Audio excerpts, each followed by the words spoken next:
ইন্ডিয়ার হিন্দুরা, ইন্ডিয়ার হিন্দুরা, বিশ্বের মুসলমানরা,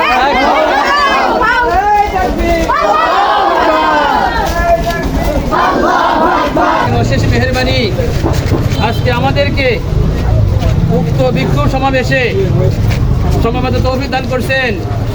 সবাইকে ধন্যবাদ জানাই, মুবারকবাদ। আমাদের পাশে যারা আছেন বিভিন্ন এলাকা থেকে আমাদের তাওহীদি জনতা, তাদেরকে ধন্যবাদ জ্ঞাপন করছি। পাশাপাশি মিডিয়া কর্মীরা আসছেন। সবচেয়ে বড় আনন্দের বিষয় হলো যে আমাদের পাশে আমাদের অজান্তেই বাংলাদেশ প্রশাসনিকভাবে আইন শৃঙ্খলা বাহিনী তারাও আসছে, তাদেরকে ধন্যবাদ জানাই। এই মুহূর্তে আমাদের যেহেতু গরমের প্রচন্ডতা বেশি, প্রখরতাও বেশি, আমরা শুধু আসছি ইমানি দায়িত্ব প্রমাণ দেওয়ার জন্য। কথা ঠিক না ঠিক? আমরা মুসলমান। রাসূল পাক সাল্লাল্লাহু আলাইহি ওয়াসাল্লাম বলছেন, কি বলে, আল মুসলিমু কা জাসাদিন ওয়াহিদ, বিশ্বের সমস্ত মুসলমান একটা শরীরের মতো। কথা ঠিক না ঠিক? কুল্লু ইস্তাকা আইনুহু ইস্তাকা রাস ইস্তাকা কুল্লু। যখন মানুষের চোখে ব্যথা হয় সারা শরীরে খবর হয়ে যায়। কথা ঠিক না ঠিক? বিশ্বের যত যেখানে মুসলমানরা নির্যাতিত হবে সেখানে আমাদের ব্যথায় ব্যথিত হবে। কথা ঠিক না ঠিক? হতে পারি আমরা সত্যিকারের মুসলমানের খাতে আমাদের নাম থাকতে পারে না। কথা ঠিক না ঠিক? বিশেষ এখানে কোন দলীয় প্রোগ্রাম না, আমাদের ওলামা পরিষদ তাওহীদ জনতার পক্ষ থেকে আহ্বান করা হয়েছে। যারা আসছেন তাদেরকে ধন্যবাদ, শুকরিয়া জ্ঞাপন করছি। আল্লাহ পাক যেন আমাদের এই কর্মসূচিকে সুশীল শান্তিপূর্ণভাবে পালন করে। আমিন। এই পর্যায়ে আমাদের অনুষ্ঠানে বিক্ষোভ মিছিলের কর্মসূচির উদ্বোধনী তিলাওয়াতে কালামের মাধ্যমে হবে। তিলাওয়াত নিয়ে আসছেন আমাদের অত শাহিস্তার সন্তান হাফেজ মাওলানা হাফেজ মোহাম্মদ আম্মার। আম্মার আসো, এদিকে আসো। পিছনে ধরো না কেন?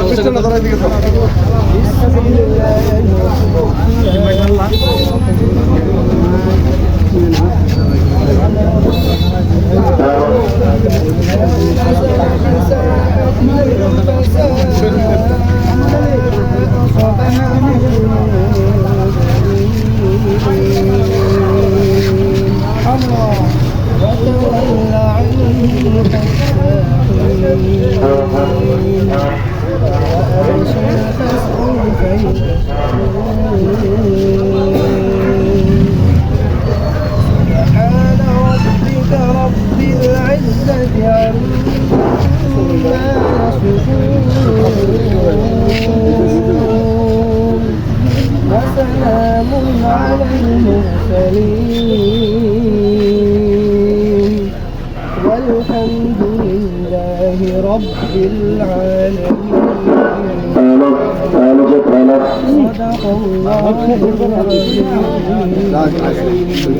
মাশাআল্লাহ, জাযাকাল্লাহ। হাফেজ মাওলানা আম্মার সাহেব আমাদেরকে কালামের মাধ্যমে ধন্য করলেন। দোয়া করে আল্লাহ তাআলা ইলমে আওতাকে বলে আমিন। আলহামদুলিল্লাহ। তাওহীদি জনতা, আমাদের লোকজন আস্তে আস্তে ঘুরে আসতেছে। ইনশাআল্লাহ আমরা পরিচিত হবে না। এই গরমের থেকে হাসপাতালে আরো গরম থাকবে। আজকে আমাদের ইন্ডিয়ার পশ্চিমবঙ্গের সেই শুভেন্দু অধিকারীর কালো হাতটা আমরা ঘুরে দেওয়ার জন্য আমরা এখানে সবাই দেখা দেখি না বেশি। রাসূল পাক সাল্লাল্লাহু আলাইহি ওয়াসাল্লাম বলেন, সিলাহুল মুমিনিয়াত দুআ। আমাদের কাছে কোনো অস্ত্র হাতিয়ার নাই। আমাদের বাংলাদেশ সরকারের কাছে যে মিসাইল পরমাণু আছে তাদের গুরুত্ব দিকে নবীনগর পর্যন্ত, কুমিল্লা পর্যন্ত। যদি আমরা এখানে করি তাহলে নিজের গুলিতে নিজে মারা যাব। এটা আমরা চাই না। আমরা শান্তিপ্রিয় লোক, আমরা চাই শান্তি শৃঙ্খলা। আমরা এসে কি করবো? আমরা রাষ্ট্রীয়ভাবে নিন্দা জানাইতেছি। আল্লাহ যেন ওই সমস্ত এই শুভেন্দুর মতো যারা আছে, যতদিন পর্যন্ত আমাদের বাংলাদেশ সরকার এবং কোনতরই হয় নাই, সেজন্য আমরা সবাই করব, কমপক্ষে দোয়া করব। রাসূল পাক সাল্লাল্লাহু আলাইহি ওয়াসাল্লাম বলেছেন, মুমিনের বড় হাতের দোয়া, সেই দোয়া নিয়ে আমরা কাজ করব। আজকে আমরা এরকম ভাবে আবার মিছিল করব। আর মিছিল এলাকা নির্ধারণ করা হয়েছে, এখান থেকে সেই স্টেশন পর্যন্ত। এরপরে ইনশাআল্লাহ কালকে দোয়া হবে, দোয়া শেষ হয়ে যাবে। সবাই এসে থাকবেন ইনশাআল্লাহ। আমাদের কবুল করেন। এরপর যে আমাদের শাহজাহান পরিষদের বিভিন্ন নেতাগুলো আসতেছেন, তাদের কথা শুনবো। যে হতে পারে এক একটা কথার কারণে আমার মানে উন্নত হতে পারে। আমাদের বিভিন্ন ধরনের নেতাকর্মীরা আছেন, সবাইকে ছাড়া ধন্যবাদ জানাই। যারা আমরা আসছি, আল্লাহ আমাদেরকে আমলটা তৌফিক দান করেন ইনশাআল্লাহ। এখন এই পর্যায়ে আমাদের যে মাহফিলের জীবনে উক্ত বিক্ষোভ মিছিলের যে পরিচালক আছেন মাওলানা সিরাজুল সাহেব, উনি ইনশাআল্লাহ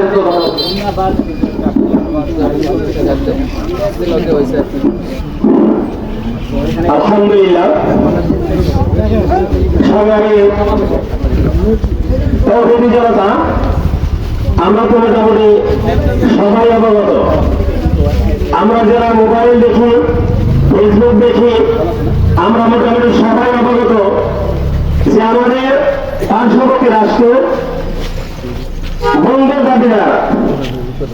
দাবিদার রাষ্ট্র ভারত মাত্র কয়েকটা দিন আগে নির্বাচন হয়েছে। সেই নির্বাচনে শুভেন্দু অধিকারী তাদের রাজনৈতিক দল বিজেপি তারা বিজয় অর্জন করেছে। বিজয় অর্জন করলে স্বাভাবিক, সুখী আদায় করবে, এটাই তো স্বাভাবিক। আমরা তাদেরকে ধন্যবাদ জানাই যারা জনগণের ভোটে তারা নির্বাচিত হয়ে সরকার গঠন করতেছে। সরকার গঠন করে মুহূর্তের মধ্যেই এই ঘোষণা দিতে হবে যে ভারতের মুসলমানরা আমাকে ভোট দেয় নাই, অর্থাৎ ভারতের মুসলমানদের থাকতে দেওয়া হবে না।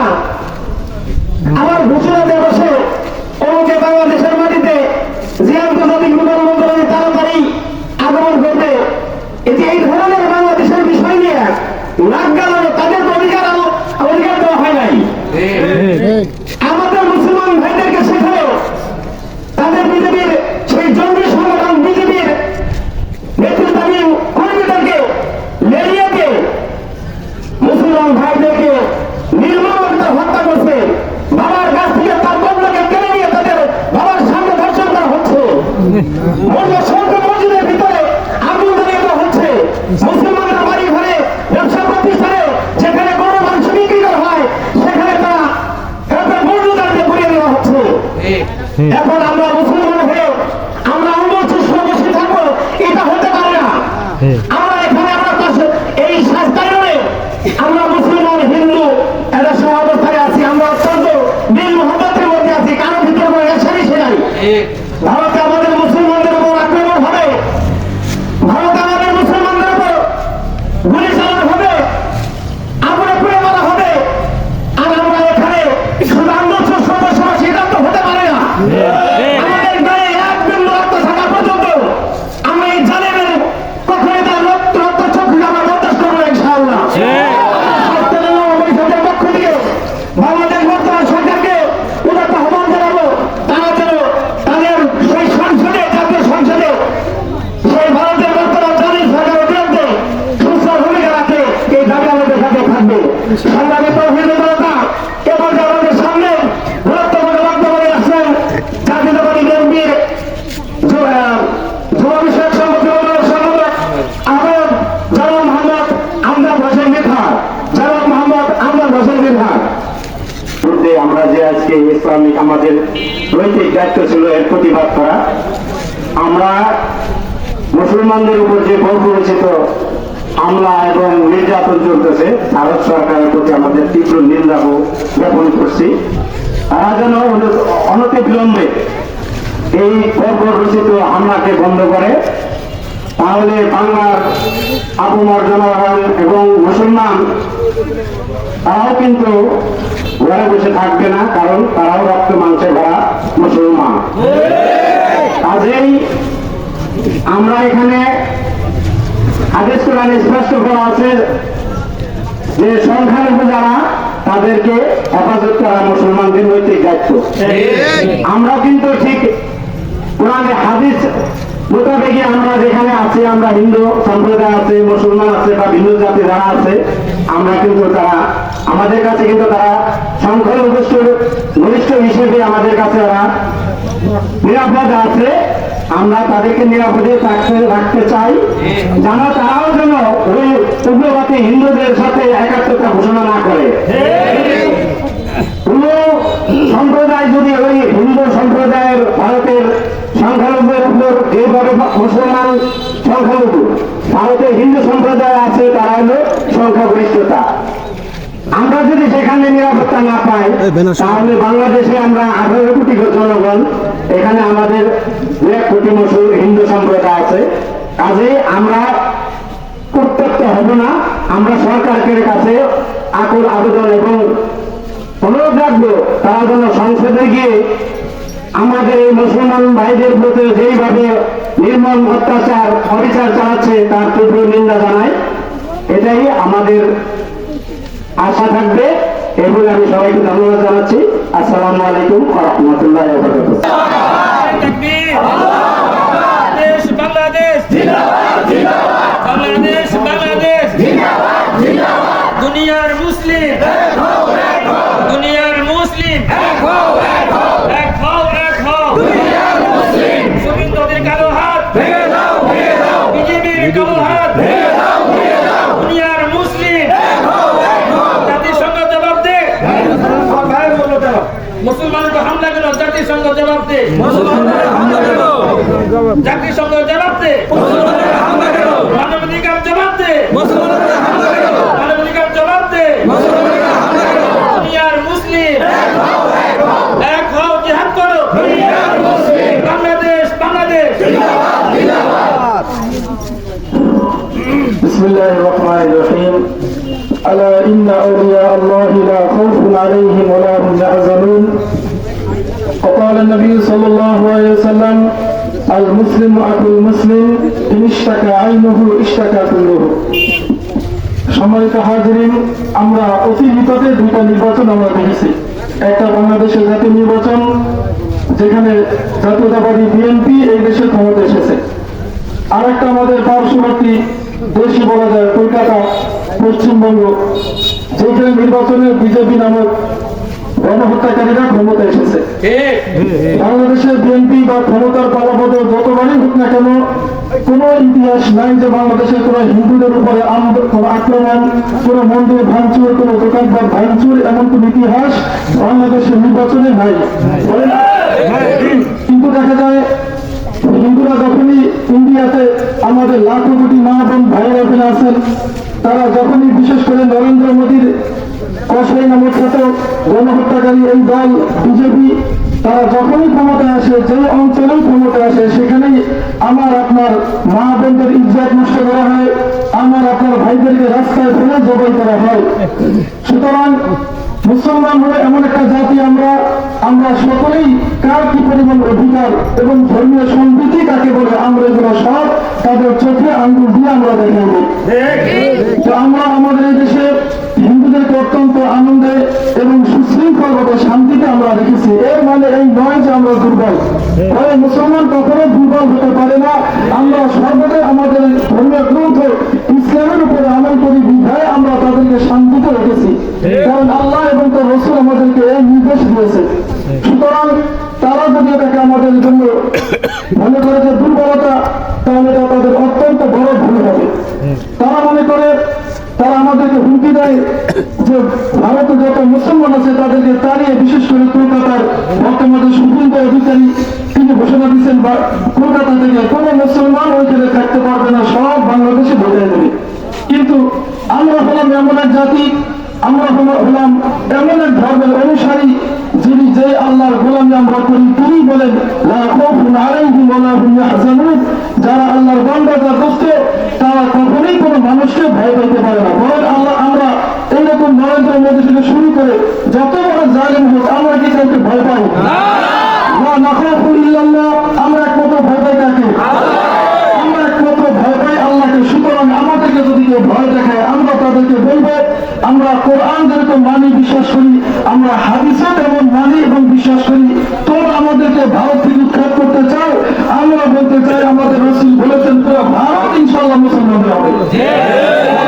হিন্দ আমরা জানি, আমরা মুসলমানরা না জানলেও নির্লজ্জ, বেহায়া, আত্মমর্যাদা হিন্দুরা এখনো শিক্ষা বাড়িতে আছে। এইরকম কুলাঙ্গার মুনাফিক মুসলমান আমরা না জানলেও হিন্দুরা জানে যে গাজওয়াতুল হিন্দ ইনশাআল্লাহ হবে, এবং ওই গাজওয়াতুল হিন্দে সমগ্র ভারত উপমহাদেশ মুসলমানদের করতলে আসবে, তাদের আয়ত্তে আসবে। এই বিশ্বাস আমাদের আছে নাকি নাই? সুতরাং সুবিধা গেল এরকম মোদীর মতো আরো হাজারো মোদী যদি আমাদেরকে হুমকি ধামকি দেয় যে আমাদেরকে খেতে তাড়িয়ে দিবে, তাদের দেশ থেকে আমাদের উৎখাত করা হবে, আমরা বলবো তোমরা আমাদের উৎখাত করে পারবে না, তোমাদেরকেই পালাইতে হবে। কারণ রাসূল বলেছেন, আর রাসূল কখনো মিথ্যা বলেন নাই। আমরা তার কথা পরিপূর্ণ বিশ্বাস করি। ইনশাআল্লাহ বাংলাদেশ আমাদের, পাকিস্তান আমাদের, আফগানিস্তান আমাদের, ইনশাআল্লাহ ভারতও আমাদের হবে ইনশাআল্লাহ। আল্লাহ তাআলা আল্লাহ বলেন আল মুসলিম আকুল মুসলিম, যখন আমাদের কোনো মুসলমান শুধু ভারত নয়, শুধু বাংলাদেশ নয়, যে কোনো প্রান্তে যখন আমার কোনো মুসলমান বোন ধর্ষিত হয়, আমি একজন মুসলমান যেন আমার মনের ভিতরে আসে আমার আপন বোনটাই যেন ধর্ষিত হলো।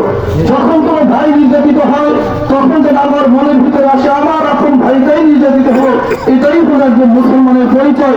সুতরাং আমি আপনি একজন মুসলমান হয়ে যখন আমার আপনার বোনদেরকে ধর্ষণ করা হয়, ভাইদেরকে হত্যা করা হয়, আপনি কেমন মুসলমান শিখতে পারেন, আপনি পরিষ্কার করেন, খেদমত করেন, আপনি লাল সালু চালু এগুলো করে আপনি মুনাফিকি করেন। বলতে চান যদি কোনোদিন এই দেশে হিন্দুরা আমাদের উপর আক্রমণ চালায়, এই সমস্ত হিন্দুদের সাহায্য করবে। আজকে যারা লাল সালু করে যারা চলতেছে, এরাই হলো ভবিষ্যতে আমাদের হত্যাকারী, আমাদেরকে নির্যাতন করে। এই সমস্ত মুনাফিকদের থেকে হেফাজত থাকা, এই সমস্ত মুশরিক বেঈমান কাফেরদের থেকে হেফাজত থাকা, বহিরাগত শত্রু এবং ভিতরগত শত্রু, সব শত্রু চেনা এবং তাদের থেকে হেফাজত থাকার চেষ্টা করা। সর্বশেষ একটা কথা বলবো, আমরা অসাম্প্রদায়িক নই, আমাদের ইসলাম কখনো কারো উপর জুলুম নির্যাতন করতে বলে নাই। আমরা মিছিল মিটিং যাই করি না করো, হিন্দুদের কোনো দোকান উপাসনালয় যেন আমরা কোনোভাবেই আমরা আক্রমণ না করি, যেটা আমাদের সভাপতি হুজুর বলেছেন বা বলবেন। সুতরাং আমরা নিয়ম মেনেই আমরা ইনশাআল্লাহ প্রতিবাদ সমাবেশ এবং মিছিল আমরা করবো। ওয়াকিল দাওয়ানা আলহামদুলিল্লাহি রাব্বিল আলামিন।